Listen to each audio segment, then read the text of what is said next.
Jesus, amor de Maria, com imensa alegria estamos aqui no nosso 5º dia dos nossos 21 dias de gratidão e o estudo do livro A Felicidade Onde Não Se Espera. Amém? Estamos aqui na segunda parte, eu dividi em algumas partes aqui, o capítulo 2, que é o capítulo mais extenso. Vamos iniciar aqui então mais um dia de oração, estudo e gratidão. Estamos aqui reunidos em nome de Deus, que é Pai, Filho, Espírito Santo. Amém. Vinde, Espírito Santo, vinde por meio da poderosa intercessão do Imaculado Coração de Maria, vossa amadíssima esposa. Vinde, Espírito Santo. Santo anjo do Senhor, meu zeloso guardador, se a ti me confiou a piedade divina, sempre me rege, me guarde, me governe, me guie, ilumine. Amém. A cruz sagrada seja minha luz, não seja o dragão meu guia. Retira-te, Satanás, nunca me aconselhe coisas vãs. É mal que tu me ofereces, bebe tu mesmo dos teus venenos. Amém. Nossa prática de gratidão hoje é agradecermos o quê? Pela luz, pela energia elétrica que nós temos, pela água, né, limpa que nós recebemos, pelo computador, por esse celular aqui que a gente está usando, pela internet. Então, no dia de hoje, nós vamos colocar especialmente, né, todas as nossas gratidões que estamos acumulando, né, que agora ficou claro, gente, eu preciso agradecer pelo meu corpo, eu preciso agradecer todos os dias por estar vivo. Eu poderia não acordar hoje, né, agradecer pelo alimento, que eu posso me alimentar e os nutrientes e fazer toda a parte digestiva, né. Então, eu tenho muita coisa para agradecer e hoje nós vamos acrescentar nesse 5º dia, agradecer por tudo isso que nós temos de facilidade, gente, máquina de lavar roupa. Eu lembro que minha mãe não tinha quando a gente era criança, ela foi ter, eu tinha uns 8, 9 anos.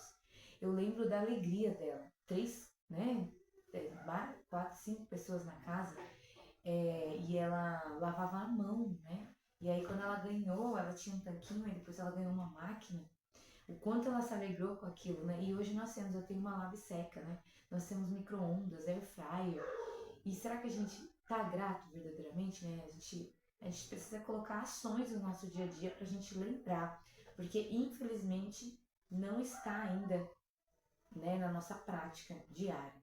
Estava falando com uma amiga agora, né, a nossa companheira aqui do nosso clube. O ambiente nos molda, né? E se a gente for pensar no ambiente de trabalho, ambiente de alguns lugares familiares, o hábito comum é da reclamação. Então, acho que a gente acaba, no nosso subconsciente, a gente agindo dessa forma. Então, a gente precisa se blindar. Como? Com essas estratégias aí que a gente vai colocando no nosso dia a dia pra gente conseguir vencer, né? Porque o ambiente que a gente está nos molda, né? E a gente precisa trabalhar, a gente está no mundo. Então eu gosto muito de São José Maria Escrivá, que ele fala, vale muito a pena, né? Você entender a santificação no seu dia a dia, no mundo. Como você vai conseguir se santificar no mundo? Você vai precisar, porque uma coisa é eu ser um frei, uma freira, lá enclausurada. Eu teria as minhas lutas lá. Mas uma coisa é eu estar lá sem um contato, ou eu estar lá numa ilha deserta. A maioria talvez ficaria ótima. Mas e aí, no dia a dia, com pessoas, né, tóxicas, com pessoas que não conheceram essa verdade, não receberam essa luz, porque é graça, né? Nós recebemos essa graça de receber esse conhecimento, de alguma forma chegou até nós. Tem muitas pessoas que não têm contato com isso ainda. Por isso que Deus nos pede para sermos luz neste mundo, porque o mundo precisa. E a gente vê com pessoas próximas da gente que não conseguem ainda transmutar isso, né? Amém? Então vamos lá para a nossa meta desse dia. Agradecer por tudo, todas as facilidades que nós temos. É um computador na nossa mão, não é? E pensando nisso, nós vamos aqui, o livro traz o aspecto comunitário das bem-aventuranças e ele traz especialmente um olhar para os apóstolos de Nosso Senhor Jesus, né? Pensa assim, eu tenho meu chefe e Nosso Senhor era o chefe dos apóstolos, digamos assim, né? E aí, o chefe deles falou assim para eles, ide ao mundo, né? E evangelizai por todo o mundo. Pensa, que meta é essa, né? Que meu chefe tá me dando, né? É uma super meta, né? Como assim eu vou ter que ir ao mundo, evangelizar no mundo? É isso que Jesus colocou para os apóstolos, né? Ide ao mundo e pregai o evangelho. Aí tá, eu vou pensar assim, olha, tá, mas você vai me dar um computador, você vai me dar uma passagem aérea, porque eu preciso ir ao mundo inteiro, né? Eles foram pro Egito, foram para outros lugares. Como que eu vou? Tipo assim, tá, você não vai levar nada. Vai você, né, com a Bíblia e uma túnica, digamos assim, né? Então, uma super meta. O que eles tiveram que fazer? Apoiar-se apenas em Deus, né? Eles não tinham nada para apoiar. Mas como que eu vou, né? Eu vou ganhar celular, eu vou receber algum dinheiro para poder ir bem longe? Não. Eu vou ter que contar com a providência divina, né? Vou depender 100% da graça de Deus. Então, quando nós temos muito, né? Então, tá, chefe, você quer que eu vou ao mundo e evangelize, tá? Mas aí você vai me dar um carro, né? Você vai me dar um cartão de crédito infinito para as passagens para eu ir evangelizar no mundo inteiro. Quando eu tenho muito, essa estrutura boa, né, que nós temos, é isso que acontece com nós temos essa estrutura muito boa. Tendo essa estrutura muito boa, nós não contamos com Deus para nada. Se eu tenho tudo, eu não preciso contar com Deus para nada. Então, eu vou lá, né, e vou fazer isso. Eu tenho um problema, algo que eu preciso resolver. Eu vou lá, eu pago, eu compro, né? Certo? Eu vou comprar, eu vou pagar, eu vou ali, eu vou fazer acontecer, né? Mas calma aí. A gente rezou por isso, né? Em algum momento a gente rezou? Não, porque se eu tenho os meus artifícios para resolver, dificilmente eu vou rezar por isso. Então a gente inverte as coisas, né? Por isso que a gente inverte as coisas, porque quando eu tenho as possibilidades, né, para resolver, eu acabo invertendo a lógica, né? Porque eu posso resolver. Agora, quando eu não tenho muito para onde correr, ali naquele caminho que eu vou conseguir desenvolver a pobreza de espírito. Porque eu vou ser desprovida de qualquer bem material, né? Aí eu vou falar, Senhor, eu não sei como resolver isso. Só um milagre mesmo. E é assim, gente. A maturidade espiritual nos traz que, quando a gente passa, né, por algumas questões, a gente vê que é isso. Então eu anotei algumas frases aqui, ó, de um santo, São José Maria Escrivá, de novo. Ele fala assim, ó, não és humilde quando te humilhas, mas quando te humilhar e o aceitaste por Cristo. Então a gente vai pensar assim, quem nunca passou por uma dificuldade, né? Que se viu assim, meu, aqui eu não tenho mais o que fazer, o que eu podia fazer eu já fiz, agora é só um milagre, certo? Então, quem nunca passou por isso, né?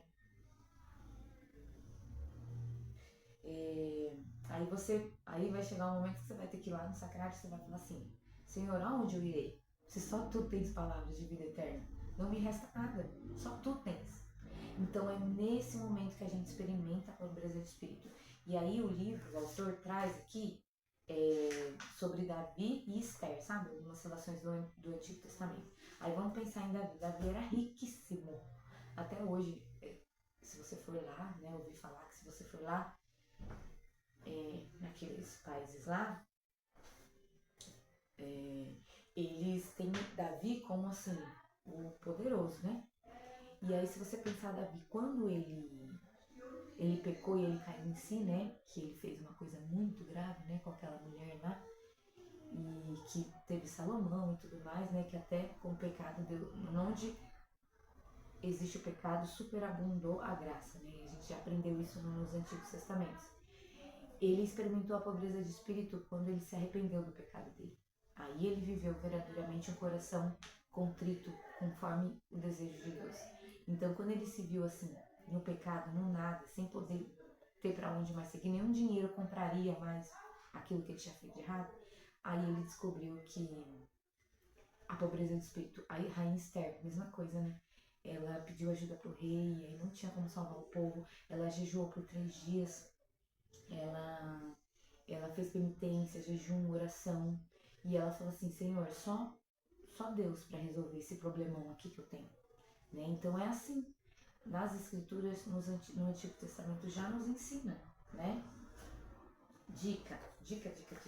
Se hoje, porque eu gosto assim, né, da gente colocar coisas pra gente viver, né? Primeiro, a gente vai ler aqui a palavra de Deus, Mateus 6,33, buscai primeiro o reino dos céus e a sua justiça, e todas as outras coisas serão dadas por acréscimos, né? Então, a definição do autor, ele traz que a verdadeira liberdade é essa, né?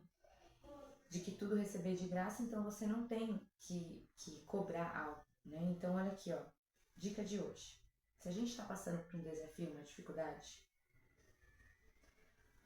vamos ter que pedir para Deus fazer com que a gente enxergue o bem disso.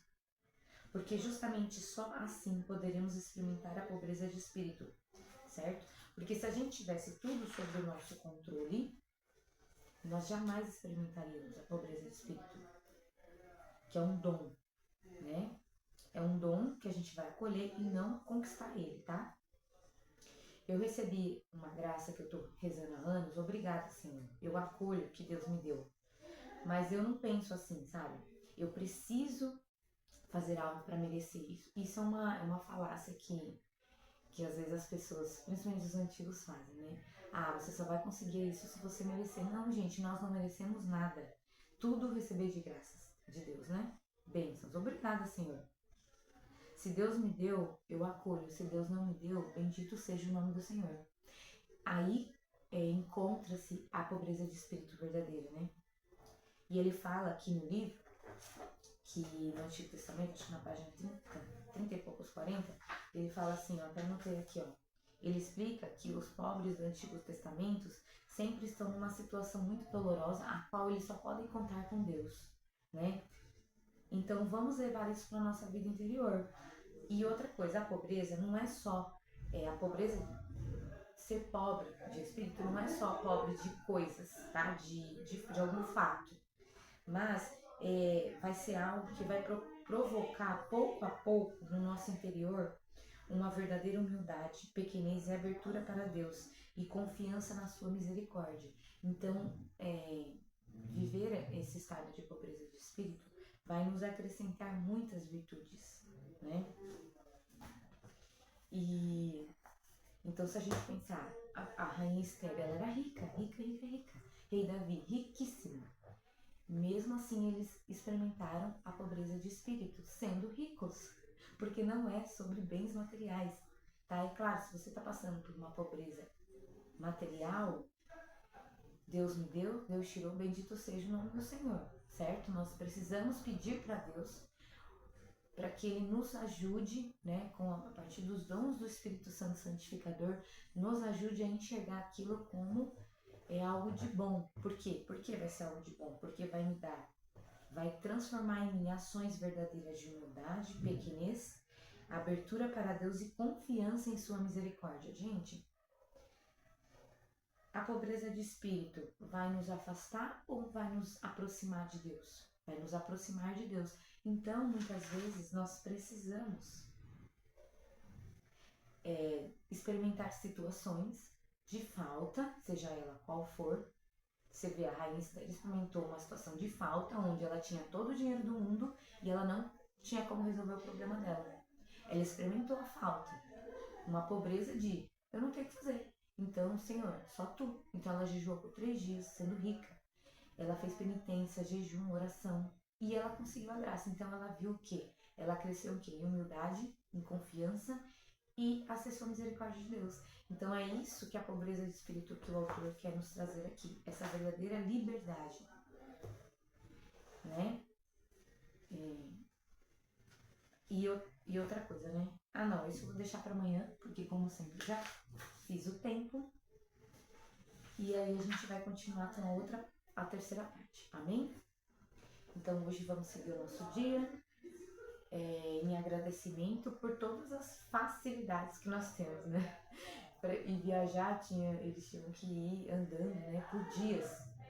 A gente gosta de romaria, de viver essa experiência, a gente está recordando como era antigamente, né? Eles faziam tudo andando, né? Então, Deus nos pede para vivermos essa pobreza de espírito, porque Ele sabe que nós seremos pessoas muito mais agradáveis aos olhos de Deus, porque seremos mais humildes, com certeza. Vamos experimentar da misericórdia de Deus e tantos outros benefícios. Amém? Ave Maria, cheia de graça, o Senhor é convosco, bendita sois vós entre as mulheres, Bendito é o fruto do vosso ventre, Jesus. Santa Maria, Mãe de Deus, rogai por nós, pecadores, agora e na hora de nossa morte. Amém. Oração da gratidão. Obrigada, Senhor, pela vossa presença constante ao meu lado. Vós sois a força no momento da fraqueza, a alegria no momento da tristeza. Vós sois a paz na tribulação e na angústia, és a rocha que alicerça meus projetos, e o embalo harmonioso que me acalma nas noites de inquietação. Vós sois a luz que ilumina meu caminho e a alegria que me faz caminhar. Vós envolveis toda a minha vida e estáis presente em cada momento que vacilo. Quando caio, me levantas, quando me decepciono, me animas. Quando sinto medo, me fortalece. Em vós confio plenamente e a todo o momento rendo graças pelas bênçãos e maravilhas que a realizastes a cada novo dia. Amém. É bonita essa frase, né? Em vós confio plenamente a todo momento, rendo graças pelas bênçãos e maravilhas que realizastes a cada novo dia. Não sei se vocês chegaram já nessa conclusão, mas eu já tô lembrando disso, porque eu tô recordando que eu já fiz, né, dias de gratidão, como eu não sou grata. Ontem eu consegui viver esse sentimento da gratidão, agradecer pelo meu corpo, né, por tudo que eu fiz. O dia de ontem foi o dia mais puxado para mim. Terça-feira é o dia mais puxado para mim. E mesmo eu tendo conseguido vencer o dia de ontem, plena, né, graças a Deus, não surtei, não enlouqueci, deu tudo certo, pelo contrário, eu me senti em paz no final do dia, eu não agradeci tantas vezes como eu gostaria de ter agradecido, sabe? Porque eu me ocupei com muitas coisas. Então, é um exercício de toda hora lembrar, Senhor, obrigado por essa energia. Obrigado por esse ventilador, pelo ar-condicionado, pelo banho quentinho, né, que eu tenho, pela água aqui dentro de casa. Então, é um exercício que a gente está fazendo de gratidão. Amém? Estamos aqui, sempre estaremos reunidos em nome de Deus, que é Pai, Filho, Espírito Santo. Amém. Um beijo. Até amanhã, se Deus quiser, e salve Maria Imaculada. Tchau, tchau.